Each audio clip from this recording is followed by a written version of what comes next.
de la participation de la RDC à ces assises? Nous venons de faire passer, d'abord de faire adopter une résolution au niveau de l'Assemblée parlementaire de la francophonie qui condamne l'agression, l'invasion, la violation de l'intégrité territoriale de la République démocratique du Congo et sa souveraineté. Cette même résolution met en exergue et condamne les morts, les violences de tout genre perpétrées par les M23 et bien sûr ceux qui les soutiennent ici. On a fait allusion au Rwanda et à l'Ouganda. Comme vous le savez, dans ce genre de rencontres, il faut trouver des équilibres nécessaires et rester dans l'essentiel. L'essentiel pour nous, c'était que le monde entier sache que la partie est de la République démocratique du Congo est en proie à des violences inimaginables et inacceptables, des morts. Et on a fait allusion effectivement au Nord Kivu, à l'Ituri, et on les a cités clairement. Aujourd'hui, c'est aussi la victoire de la diplomatie parlementaire. Parce que dans notre déclaration, nous avons été très clairs. Après avoir transmis les salutations de son Excellence, Monsieur le Président de la République, Félix-Antoine Tshisekedi Tshilombo, au bureau qui organise les assises qui vont se terminer bientôt, nous avons tout de suite mis en avant et en lumière l'agression du Rwanda et de l'Ouganda contre notre pays, la République démocratique du Congo, et les morts inutiles enregistrés à l'est de la République démocratique du Congo, les viols comme armes de guerre contre les femmes et les jeunes filles.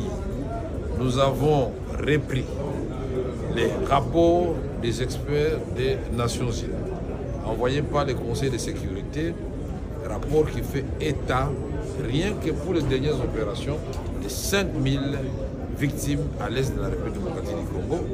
Rapport qui parle finalement de la présence des lance-missiles, des armes sophistiquées, de l'artillerie lourde dans la partie est de la République démocratique du Congo. Ce qui est très important aussi à souligner, ce même rapport finit par accepter que les M23 finalement ne sont que des supplétifs et que les officiers rwandais cités comme tels dans les rapports ont fini par prendre le commandement dans cette partie de la République démocratique du Congo au-dessus des officiers prétendument du mouvement des M23. Nous avons aussi souligné que dans notre pays, les Tutsis n'ont jamais été stigmatisés. La preuve est que nous avons démontré qu'ils sont non seulement au Parlement, ils sont au gouvernement, ils sont dans les cours et tribunaux, ils sont dans l'armée, ils sont dans la police, ils sont représentés partout et eux-mêmes ne se reconnaissent pas dans les revendications des M23 et du Rwanda. C'est pour ainsi dire que ces discours, maintes fois répétés par les Rwandais, est une façon de masquer tout simplement ses intentions d'envahir constamment notre pays et devenir ainsi exportateur de matières premières telles que les coltas, cassitérites et même cette fois-ci maintenant des produits tels que les cafés, le thé, les cacao dont ils n'est pas producteur et dont ils n'ont pas de gisement chez eux. Nous avons aussi démontré que le Rwanda et l'Ouganda ont la chance d'être les voisins d'un grand pays comme la République démocratique du Congo. Non seulement par sa taille, par sa population estimée à 110 millions d'habitants, mais aussi par les nombreuses ressources naturelles dont elle regorge. Et que la République démocratique du Congo, selon la vision du président de la République, c'est un pays au cœur de l'Afrique et qui a comme vocation naturelle de tirer tous les pays de l'Afrique vers le haut, c'est-à-dire les engager dans la voie du développement. Que pour nous, la solution est simple. Nous avons posé 3 questions. La première question, est-ce que cette guerre est une fatalité? Bien sûr que non. Est-ce que cette guerre n'a pas de solution? Et Qu'est-ce que nous faisons ici, moi-même et la délégation qui m'accompagne, au moment où les gens sont en train de mourir dans la partie est de la République démocratique du Congo, si l'OIF, c'est-à-dire l'Organisation internationale de la francophonie, ne peut pas apporter des réponses attendues par le peuple congolais, c'est-à-dire un appui diplomatique supplémentaire à la République démocratique du Congo. Nous avons dit qu'il y a une solution. La plus simple, c'est le retrait des troupes ougandaises et rwandaises du territoire congolais pour laisser ainsi la voie à une perspective de résolution pacifique de ces conflits. Il est temps que l'Afrique tourne le dos aux armes et aux guerres inutiles pour s'engager résolument dans les chemins pour réaliser les rendez-vous avec sa propre histoire, avec l'espérance, pour qu'ensemble nous construisions une Afrique qui s'élève et qui marche dans ce monde qui change. Mais enfin, nous avons dit que tous les pays du monde devraient protéger la République démocratique du Congo, qui est un pays solution, de par sa forêt, sa faune, son hydrographie avec des eaux douces estimées à 53% pour l'ensemble de l'Afrique, 13% pour l'ensemble du monde, et ces énergies propres, non polluantes et renouvelables.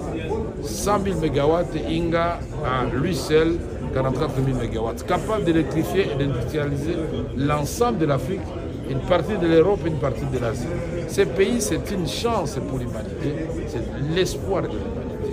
Nous avons aussi dit que ce qui se passe chez nous est plus dramatique que ce que la communauté internationale déplore chaque jour en Ukraine et au Moyen-Orient. Et que ce silence assourdissant de la communauté internationale, nous ne pouvons plus le supporter pendant longtemps. Donc, le Canada aujourd'hui nous a offert un cadre à travers l'APF de faire entendre la voix de la République démocratique du Congo. C'est ici l'occasion de remercier les autorités canadiennes pour l'accueil qu'ils nous ont réservé, mais aussi les cadres qu'ils nous ont offerts et l'organisation qui a été menée de main de maître par le président sortant et l'ensemble du bureau qui le composait. Nous voulons aussi vous dire qu'aujourd'hui, la diplomatie parlementaire congolaise a gagné une résolution qui a été adoptée par l'ensemble des pays francophones, y compris le Rwanda, qui condamne cette guerre et qui demande que les armes cessent dans cette partie de la République. Monsieur le Président. Et que désormais, les parlements du monde, et particulièrement africains, puissent prendre des initiatives pour ramener ou accompagner nos exécutifs pour amener la paix au Burkina Faso, au Mali, au Niger, en République démocratique du Congo, et même entre l'Algérie et le Maroc. C'est très intéressant ce que vous avez dit comme travail. Et aujourd'hui, nous remercions aussi la Suisse qui nous a soutenus à la suite de mon intervention, la Belgique, la Côte d'Ivoire, le Cameroun, le Sénégal. Beaucoup de pays ont soutenu la République démocratique du Congo. Dans sa réplique timide du Rwanda, qui n'a pas demandé ou appelé une réplique de la part de la République démocratique du Congo, nous avons senti que c'est comme si, vous voulez dire qu'il ne dit mot consent. Et que, bon, et ils ont dit aussi qu'ils veulent la paix. Mais nous voulons ici parler vérité et que nous soyons sincères, on va trouver des solutions à ces problèmes. En attendant, nous devons tous, Congolaises et Congolais, ouvrir les yeux et le bon pour préserver l'intégrité de notre territoire, la souveraineté de notre pays. Ne soyons pas naïfs. On n'a pas encore résolu le problème. Merci. Merci beaucoup.